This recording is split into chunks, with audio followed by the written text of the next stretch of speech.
కొత్తగూడెం జిల్లాలో లంబాడి జేఏసీ ఆధ్వర్యంలో లంబాడీల ఆత్మగౌరవ ర్యాలీలో పెద్ద ఎత్తున పాల్గొన్నారు. రాజకీయ లబ్ధి కోసం కొంతమంది సుప్రీంకోర్టులో పిటిషన్ దాఖలు చేశారని ఆగ్రహం వ్యక్తం చేశారు.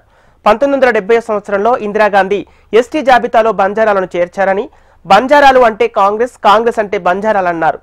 సుప్రీంకోర్టులో బంజారాలను ఎస్టీ జాబితా నుండి తొలగించాలని పిటిషన్ వేయటాన్ని తీవ్రంగా విమర్శించారు.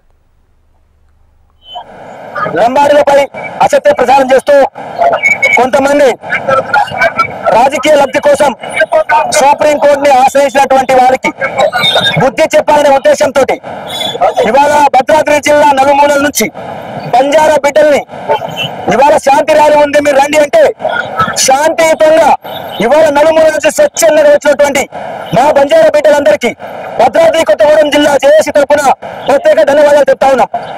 ఇవాళ బంజారాపై జరుగుతున్నటువంటి దాడి ఇవాళ ఏదైతే మీరు మా మీద నేర్చున్నటువంటి నేతల్ని మేము తిప్పికట్టేలా అనేక ఆధారాలు, అనేక సాక్ష్యాలు ఇవాళ సుప్రీంకోర్టు హైకోర్టుకి ఇచ్చి ఇవాళ మీరు చేసేటటువంటి ఏ తప్పుడు ప్రచారం ఉందో అది ముమ్మాటికి తప్పు అని ఇవాళ హైకోర్టు కూడా తేల్చి చెప్పి ఏ అంశమైనా భారత రాజ్యాంగం ప్రకారం ఉభయ సభలో పార్లమెంట్ లో చట్టబద్ధత అయితే అది మేము ఇన్నో కాదు,